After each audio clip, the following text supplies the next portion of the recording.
What's up, everyone? Thanks for joining us. Welcome back to ATL Homicide at Home.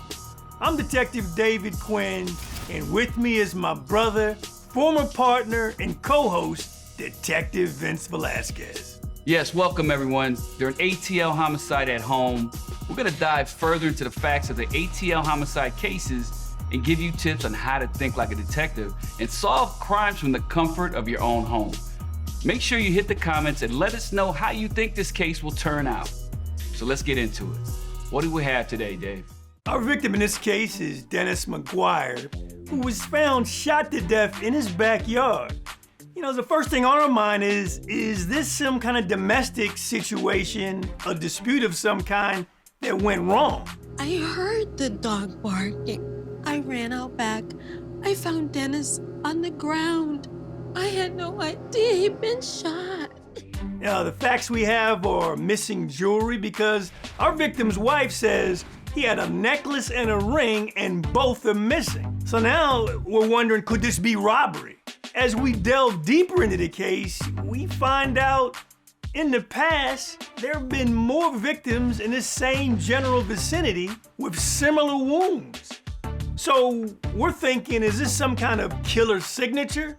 Are we possibly dealing with a serial killer? The loops we had to go through in this case were absolutely wild. We knew we had our guy, the right guy, but we had to figure out how to prove it. So it came down to setting up an undercover operation. And when you deal with undercovers, you've got to pick somebody that's got a little acting capability about them. They got to have a little street swag. They have to be legitimate. We're trying to find some way to get this suspect to feel comfortable in talking to someone who's not, in his mind, law enforcement. You gotta pick somebody that's gonna bring the information home and be credible and real to the target you're investigating. Here we go. So going undercover, Let's hope this works. setting up an undercover sting. Hi, I'm Bill. Hi, Susie Johnson, PT Realty. Showtime. In this particular case, was absolutely necessary.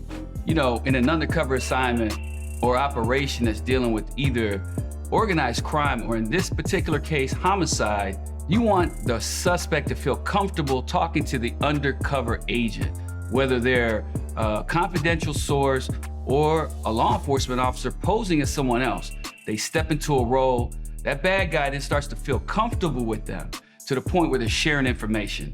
We don't expect a full confession, but a lot of times they give tidbits and little pieces that fill in the gaps of the puzzle and we get to see a clearer picture.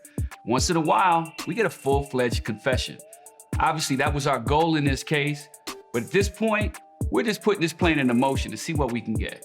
One of the things that resonates with me in this particular case is something that Quinn and I, a mantra that we have gone back from day one and basically live by. We have to trust our instinct. We have to trust our gut. In this case, was no different.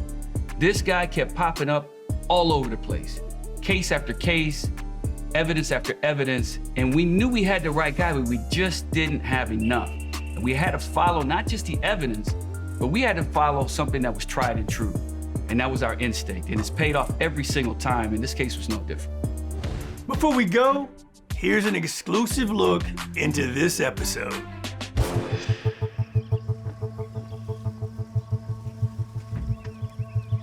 Here we go. The FBI agent is wired up with this concealed audio. Let's hope this works. We're close by, and we have an ops plan. And sure enough, true to form to Bill Davis's character, within a couple hours of her putting the sign in the yard, here comes Bill Davis trotting up the driveway, offering his services as the handyman. Hi, I'm Bill. Hi, Susie Johnson, PT Realty. They start to talk about things in the neighborhood, and Bill Davis is understanding that this was a homicide that occurred here. Gosh, isn't it just awful what happened? You know, I'm actually a suspect. Really? Why do police think you did it? We're on pins and needles because we really, really need this confession. Yo, is he about to confess? Remember to leave your comments about the case below. We'll see you back next week for ATL Homicide at Home.